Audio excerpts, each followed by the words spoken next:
नमस्कार, मैं हूं आपका सत्यम राजपूत और आज की इस बड़ी रिपोर्ट में हम बात करेंगे उस संघर्ष की जिसने पूरी दुनिया की धड़कनें तेज कर दी हैं।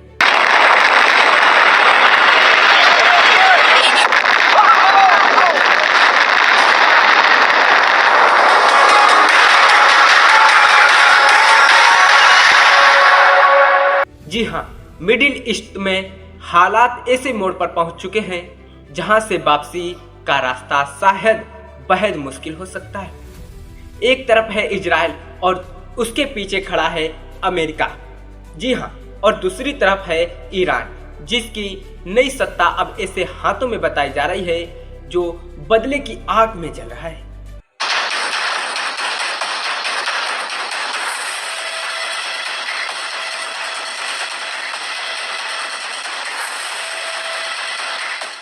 सवाल यह है कि क्या यह सिर्फ दो देशों की लड़ाई है या फिर सिर्फ यह एक चिंगारी है जो पूरी दुनिया को एक बड़े युद्ध की तरफ धकेल सकती है।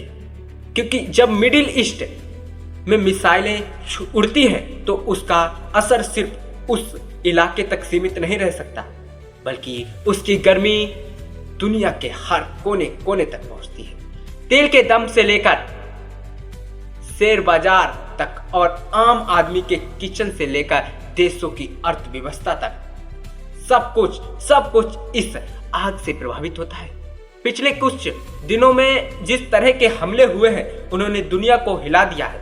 ईरान के ठिकानों पर हमले, जवाब में मिसाइलों की तैयारी और दोनों तरफ से लगातार आ रही चेतावनियां इस बात का संकेत दे रही है कि हालात बेहद खतरनाक दिशा में बढ़ रहे हैं।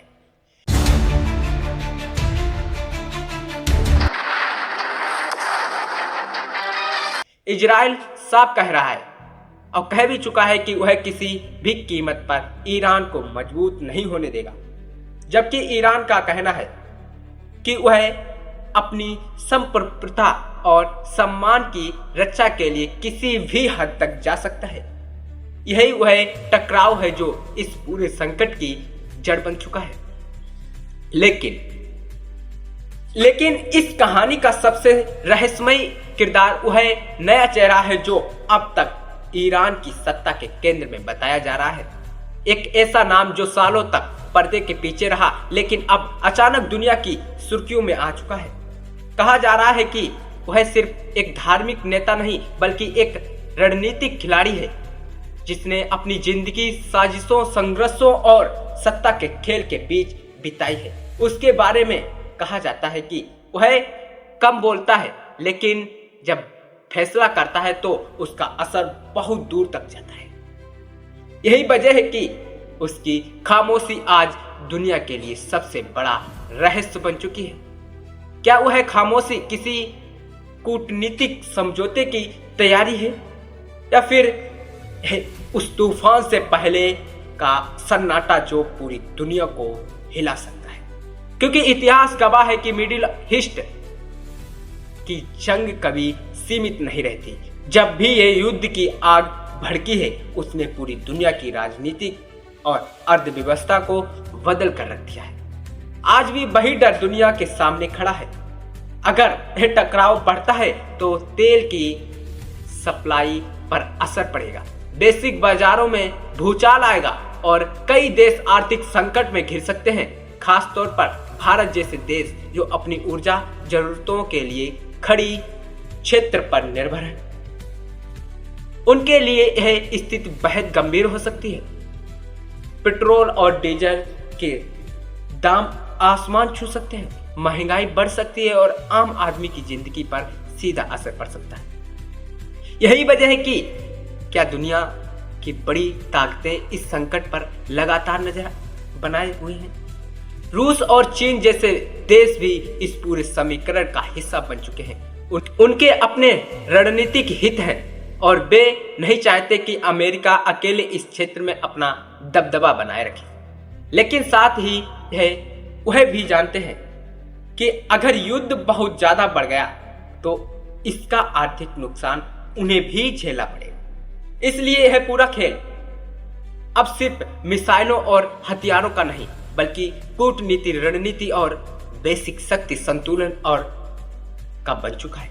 हर देश अपने हिसाब से चाल चल रहा है और यही वजह है कि हालात और ज्यादा जटिल होते जा रहे हैं। इसी बीच सबसे बड़ा सवाल यह उठ रहा है कि आने वाले दिनों में क्या होगा। क्या बातचीत और कूटनीति के जरिए तनाव कम किया जाएगा या फिर यह टकराव एक बड़े युद्ध में बदल जाएगा? क्योंकि अगर यह युद्ध बढ़ा तो सिर्फ मिडिल ईस्ट ही नहीं बल्कि पूरी दुनिया इसकी कीमत चुकाएगी। विदेशों का मानना है कि आने वाले कुछ दिन बेहद निर्णायक हो सकते हैं। यही वह समय है जब यह तय होगा कि दुनिया शांति की तरफ बढ़ेगी या फिर युद्ध की तरफ। मिसाइल हालात अनिश्चित है, बयानबाजी तेज है और हर तरफ बेचैनी का माहौल है। दुनिया इंतजार कर रही है कि अगला कदम कौन उठाएगा और वह कदम शांति की दिशा में होगा या तबाही की तरफ। लेकिन एक बात साफ है कि अगर इस आग को समय रहते नहीं रोका गया तो इसका धुआं हर देश तक पहुंचेगा। इसलिए उम्मीद यही है कि जहां रही है कि समझदारी और कूटनीति इस संकट का पर भारी पड़ेगी और दुनिया एक बड़े युद्ध से बच जाएगी। जय हिंद दोस्तों।